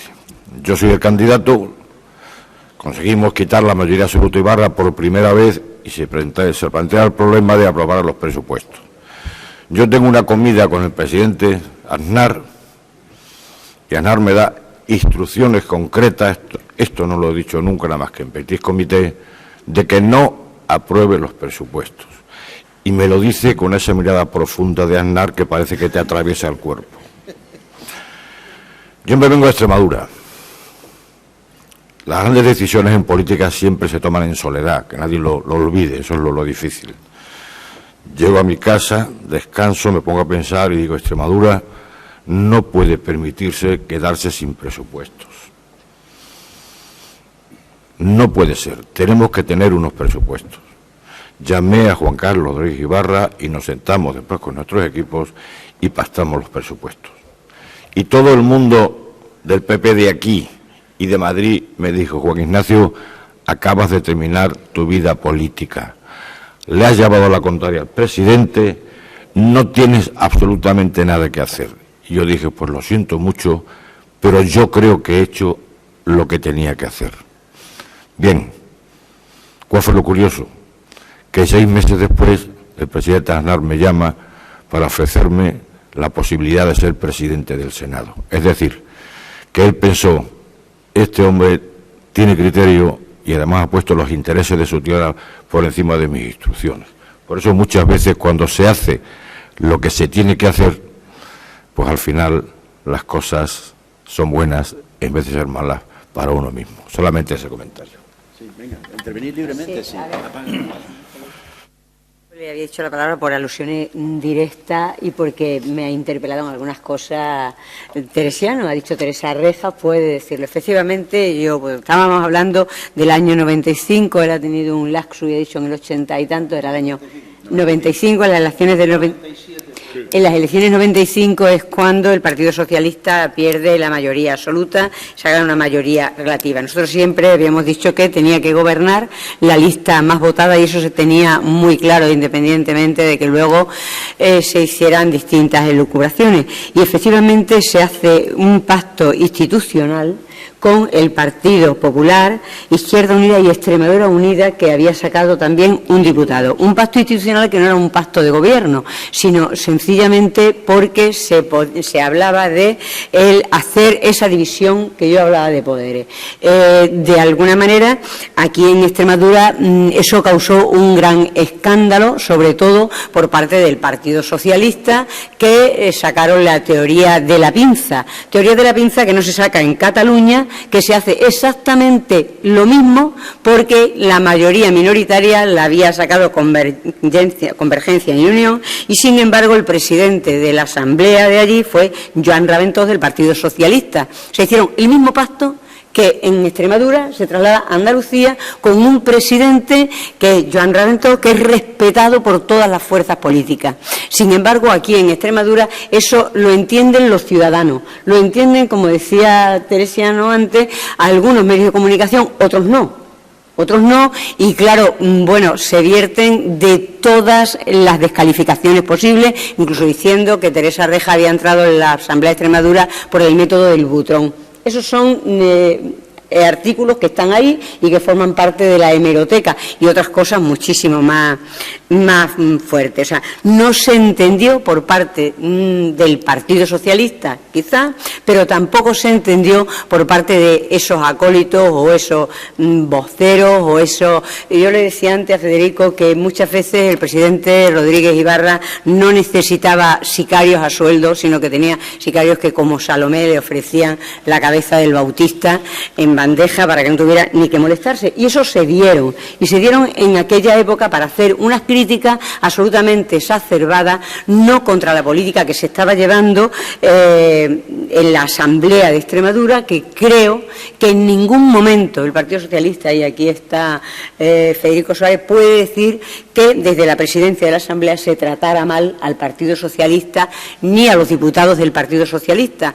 Quien les habla dijo en el primer debate que en ese momento era presidenta de todos y cada uno de los diputados de la Cámara y lo cumplió desde el minuto 1 hasta el minuto de su dimisión. ¿Por qué se dio la dimisión? Efectivamente se dio la dimisión porque en el momento que hubo disensiones en Izquierda Unida, se va Ricardo Sosa y nosotros sabíamos que quien entraba, que era Luciano Fernández, que era de Nueva Izquierda, pues había dicho sistemáticamente que no se podía estar, y habría criticado sistemáticamente que no se podía estar gobernando de esa manera, sino que había que apoyar al Partido Socialista. Nosotros teníamos conciencia que desde ese momento el Partido Socialista recuperaba la mayoría absoluta que las urnas no le habían dado. Y quien les habla presenta a su partido, tanto a nivel regional como a nivel federal, la propuesta de decir, mira, aquí no se está en una institución como el rey reina, pero no gobierna. Si no se puede ejercer una presidencia como se estaba pretendiendo, de una institución más abierta, una institución que se visualizara la diferencia con el gobierno de Extremadura, pues no hay ningún inconveniente, porque no es ningún deshonor ni ninguna deshonra volver al escaño y que se vuelva a elegir nuevo presidente o presidenta de la Asamblea de Extremadura. Y así se hizo, efectivamente. Cuando yo decía, porque no tengo los respaldos antes, no eran los respaldos de quien había firmado el pacto institucional, y quiero quedarlo muy claro, no era por parte del Partido Popular, que se insistió muchísimo en que se diera, no era por parte de Extremadura Unida, sino era por parte de diputados que entraban nuevos y que evidentemente, pues yo sabía que en una junta de portavoces o no iba a tener ese apoyo. Entonces, Por eso era desde la honestidad. ¿Qué sucedía? El aguantar por aguantar en un puesto en el que tú no puedes llevar a efecto la política que quieres llevar a efecto, y digo una política para Extremadura, pues lo mejor es que lleves y sigas adelante con los que los ciudadanos, para lo que los ciudadanos te han votado, y llevas adelante el programa. Bien, es verdad que si se recorre la hemeroteca, yo no he querido decirlo, pero ahí está para cualquiera que pueda y que quiera verlo, pues se restringieron los presupuestos de la Asamblea, se trató de tratar a la Asamblea de Extremadura, digo por parte del Gobierno, como si fuera una de las como si fuera una consejería más al uso, cuando esto era el Parlamento. Entonces, evidentemente, por eso yo planteé la dimisión, porque efectivamente en el reglamento de la Asamblea, ni ahora ni entonces, estaba contemplada una moción de censura a la presidenta de la Asamblea, ni al presidente. A mí lo único que me entristece de aquella época, me llevé muchísimas satisfacciones, lo único que me entristece de aquella época era sencillamente algunas de las cosas que esos voceros, perdóname la expresión, oficiales decían y que sabíamos que no eran ciertas. Una cosa que no se hizo en Cataluña y que se respetó a 100% a el señor Joan Reventós, que yo tuve el gusto de conocer y que desde luego era un señor a todas luces, y que evidentemente también se daba en Navarra. La presidenta de Navarra también se dio por un pacto institucional, era doña Lola Eguren, y cuando vinieron a Extremadura no entendían qué estaba pasando en Extremadura, porque se trataba de esa manera a la presidencia de la Asamblea, sencillamente por no ser del mismo partido que la Junta de Extremadura. Lo único que tengo que decir, efectivamente,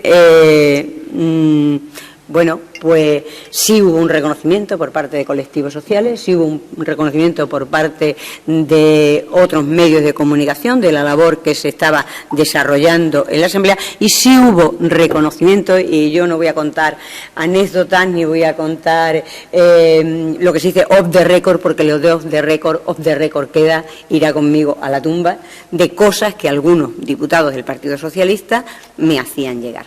Eso irá conmigo a la tumba, desde luego, porque evidentemente no voy a sacar a relucir ninguna anécdota de ningún tipo.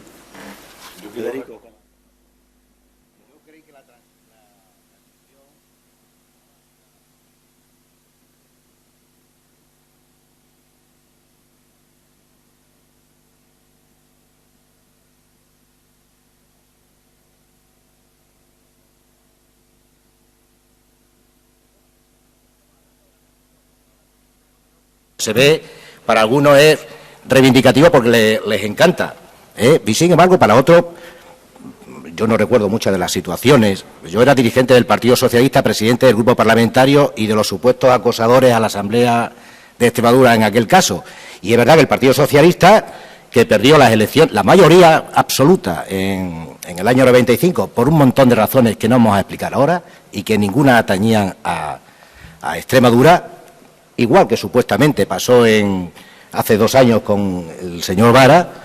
Yo recuerdo, porque ahora hay muchos que son estudiosos del tema, que en aquellos momentos al PSOE nacional de Felipe González, quizá por cansancio, se le acusaba de muchas cosas también, de corrupción, de local, no recuerdo cuántas cosas más, Filesa, Time Sport, no sé qué, pequeñas empresitas que si las comparamos ahora con la situación actual, apaga vámonos. Pero bueno, yo creo que no nos cogió por sorpresa a los socialistas en el 95 perder la mayoría absoluta, pese a lo que hayan dicho por aquí. No sé si era necesario o no. Yo creo que no era necesario porque los electores, en estos 4 años que han contado mis colegas, rectificaron. Y a los 4 años el PSOE volvía a tener mayoría absoluta y la ha durado hasta ahora, hasta que la ha perdido el señor Fernández Vara. Esa es la historia y esos son los datos. Que efectivamente la dialéctica política cambia siempre cuando un gobierno está en minoría y otra mayoría. Efectivamente, los partidos políticos y los gobiernos se adaptan a las situaciones políticas.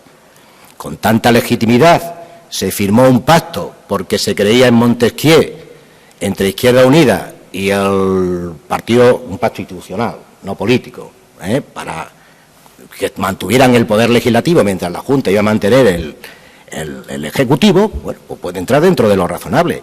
Como igual es de legítimo que el Gobierno, que estaba en minoría, como está ahora Monago, y con bastante más dificultades que lo que está ahora Monago, incluso desde el punto de vista de la oposición, pues tratara de hacer lo posible por consolidar una mayoría, que era incluso legítima desde el punto de vista de los movimientos políticos que se estaban produciendo en el seno de Izquierda Unida.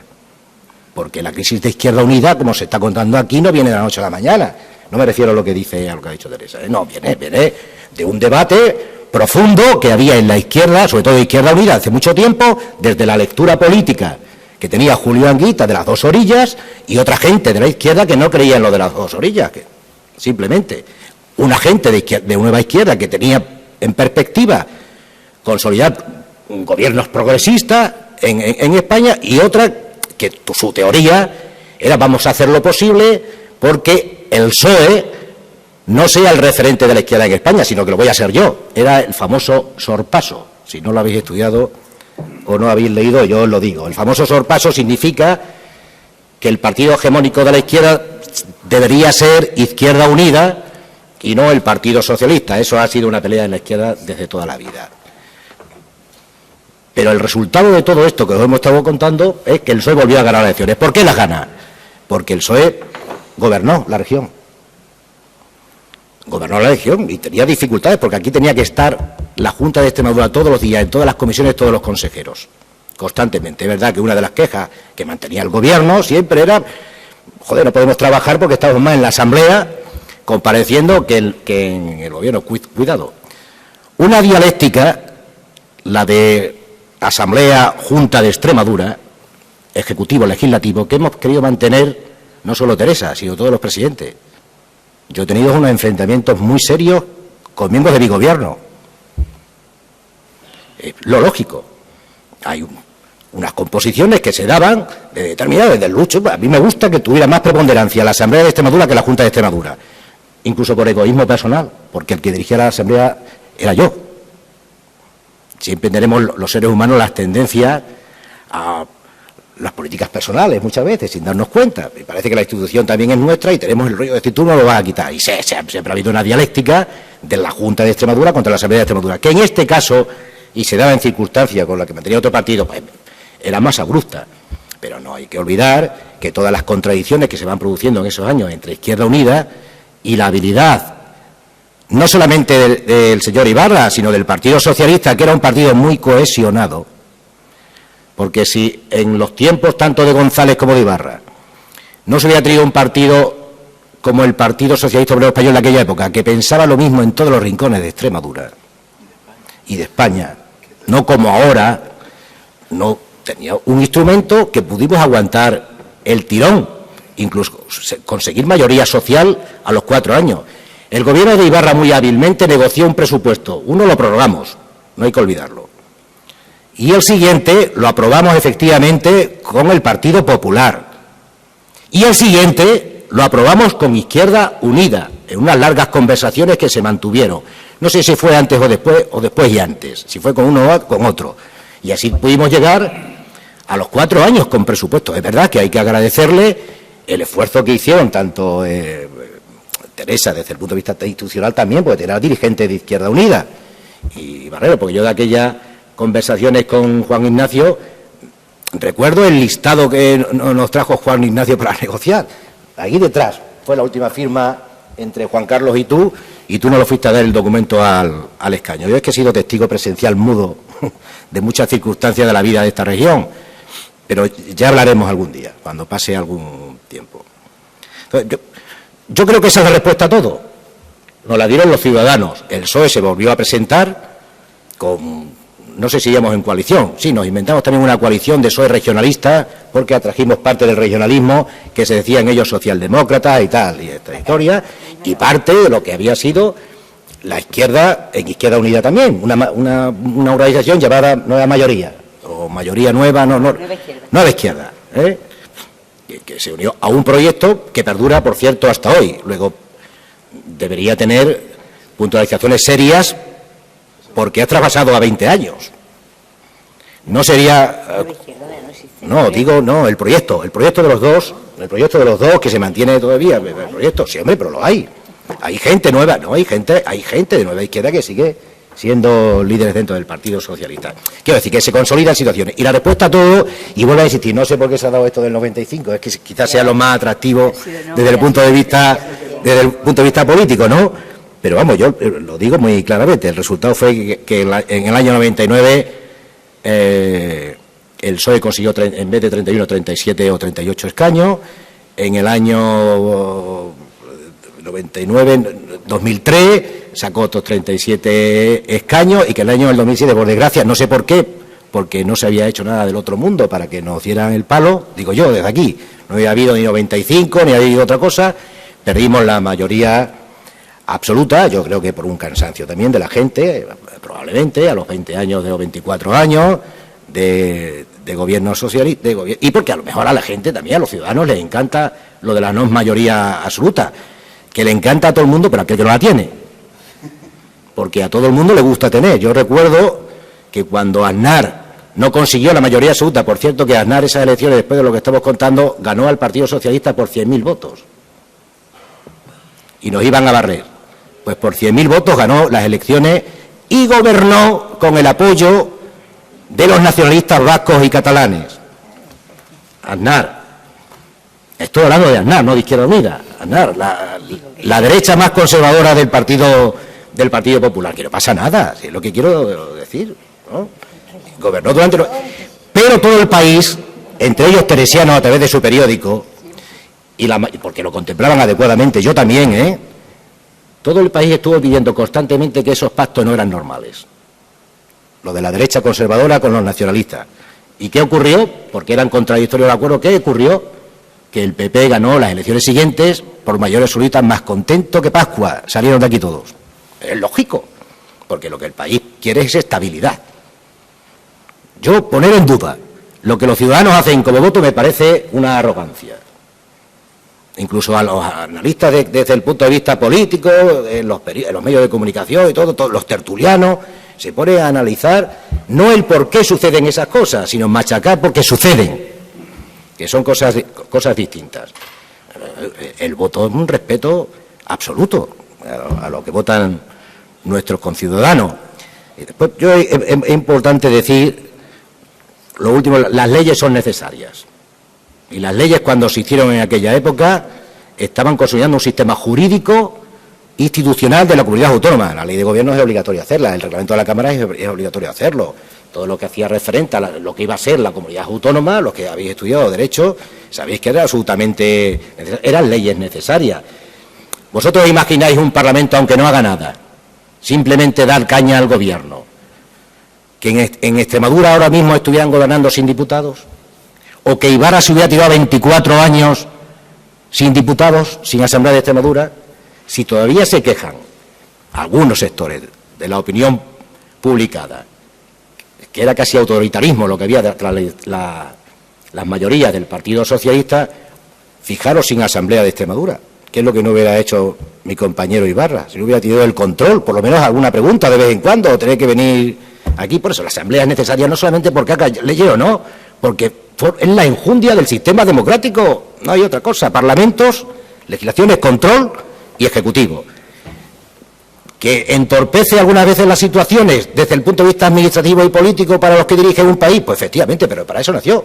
Y mientras no se invente otra cosa, desde luego, lo de la plaza de, ¿cómo se llama?, de la Puerta del Sol, no es lo mismo. Muy bien. ¿Hay alguna pregunta en la sala? Rápida, porque estamos mal de tiempo. Si hay alguna pregunta, o tenéis ganas de comer. Sí.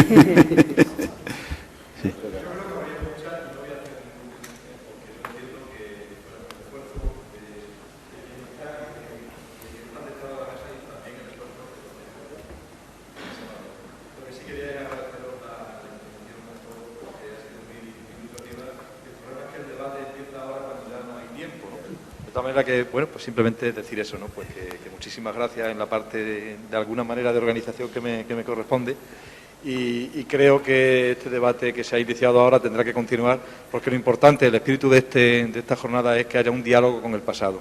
Y está justificado hablar del 90, porque en realidad, no quiero decir que está justificado porque con el pasado teníamos que dialogar, y en realidad, bueno, pues había una parte en esta jornada que tenía que ver con la preautonomía, y estaba la otra parte que eran vuestras experiencias directas, que ya, a pesar de que participasteis en la preautonomía... Ya soy pasado. Ya sois autónomos, y a pesar de que sois autónomos, también ya formáis parte de la historia en la medida en que el tiempo sigue corriendo.